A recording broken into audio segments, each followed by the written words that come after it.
No one knew who built the hill. A massive, smooth incline of black steel, cold and unnatural, rising just outside town. No grass grew around it. Birds never flew near. But the strangest thing was the ball. A single, perfect black sphere sat motionless at the top. It had always been there, untouched, unmoved, until a mysterious man appeared. The moment his fingers brushed the surface, the ball radiated and shuddered. He lifted his finger and a white light emanated from it. Then it rolled. At first it moved slowly, a soft hum vibrating through the steel. But as it gained momentum, the sound deepened into a hungry growl. The man watched as it continued past the base of the hill. The ball rolled over fallen branches and then slammed into the first tree in its path, ripping it in two, shards of wood spraying like shrapnel. It plowed through another, then another, splitting them open like an exit wound exploding out the other side. A deer tried to leap out of its path. It wasn't fast enough. The sphere hit midair, tearing into the animal. Screams erupted in the distance as the ball picked up speed, careening toward them.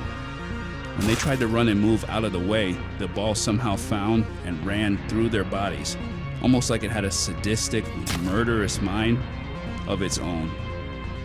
More onlookers watched in shock as the ball continued its gruesome descent.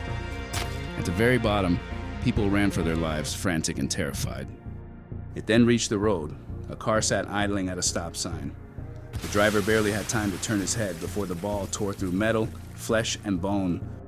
The vehicle crumpled inward, the windshield painted red before the remains were smeared across the pavement. People ran.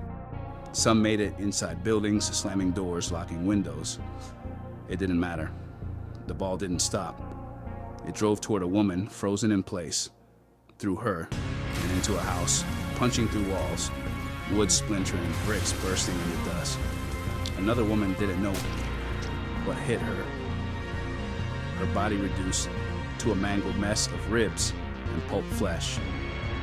Storefronts collapsed. Power lines snapped and sparked. The streets ran slick with blood as body after body was reduced to nothing more than red smears. The ball wasn't slowing down, and it changed in size, but still it continued growing. With every impact, it absorbed something. Wood, metal, flesh. And the bigger it got, the louder the grinding hum became, shaking the ground, rattling the buildings. The hill beneath shifted. The entire steel incline began to tilt, groaning like an ancient beast waking from sleep. The ground cracked, buildings leaned, the earth itself bending toward the black sphere. The hill was a lid. The ball had been the lock. And now, the thing beneath was waking up. And this was only the beginning.